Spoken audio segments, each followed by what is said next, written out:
All right, this morning, CNN learning new details about a highly unusual meeting called by Defense Secretary Pete Hegseth. He has ordered hundreds of senior military officers stationed around the world to meet in Virginia next Tuesday. The Pentagon is not saying why this is happening, but President Trump offered maybe a little bit of a hint.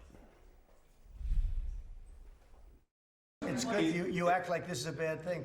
Isn't it nice that people are coming from all over the world to be with us? They're going to be talking about the newest weapons, et cetera, et cetera. But I think it's great when generals and top people want to come to the United States to be with our now called Secretary of War. All right, with us now, CNN military analyst, retired Major General James Spider. Mark Spider, great to see you. How unusual is this? Yeah, this is unprecedented. I mean, even as we were gearing up for World War II and all the challenges that we had at the time, I think we had the 20th largest military in the world. All those potential combatants and enemy forces were much larger, much better prepared. There was not what I would call a come to Jesus kind of a meeting back then.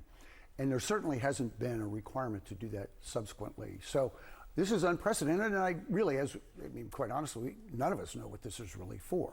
Right, and one of the reasons there wasn't anything like that prior to World War II is because all the officers, the senior, were doing stuff. We were busy. Right. We were busy. In theory, many of the people being called in now are fairly busy. Incredibly busy. And I think when you look at the numbers that are coming in, it was initially, the narrative was, everybody is coming into this meeting. Yeah.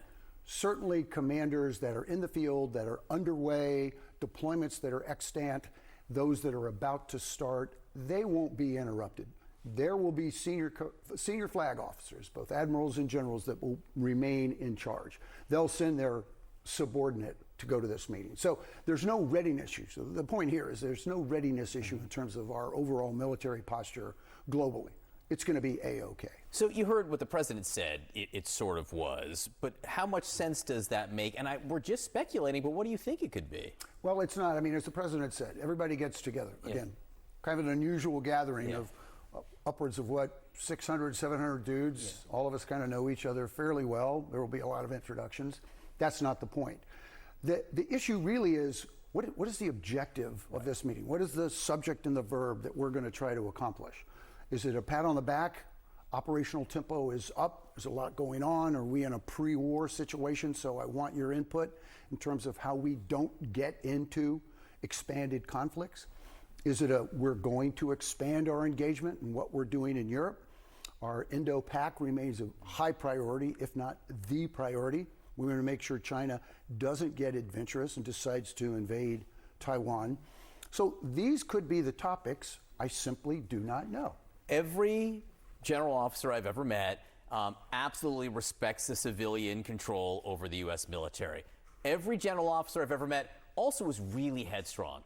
Sure. Spider. I mean, you all have been in the business a long time. You make decisions. You think you know what's best. I mean, so talk to me about that dynamic with all these generals who've been at this for 20, 30 years being called in by Secretary Hegseth. How are they going to feel? Well, he's the Secretary of Defense, Secretary of War. I think we've made that transition. They get that, irrespective of the age differential or experience differential. They understand, and we've all lived this tension. So at the end of the day, both are professional, and you hope both of these are professional entities. And so you engage in a way that says, as a flag officer, general officer, do you want, Mr. Secretary, do you want my input? Because I have some thoughts on everything you're asking me to consider.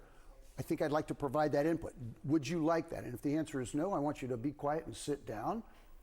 Okay. Next step is this a legal order or is this an illegal? If it's a legal order, we'll execute, and I might try to modify it. That's the kind of tension that always takes place. It's okay if he, says he doesn't want their input, but what will they be thinking? It's incredibly insulting. I mean, as you described, this is a room, let's be frank, this is a room full of egos. These individuals have achieved this rank not because it was just simply given to them, but they heavy lifting over the course of decades. A career. And they've got the scar tissue. You want to be able to share the experiences. You want to be able to provide some boundaries. So when you're told to be quiet, not saying that this will happen, but if you're told to be quiet, that's a stay, do not stay kind of a moment. General, always great to see you. Thanks for coming in. Thank you, great to see you in person. Thank you. Kate?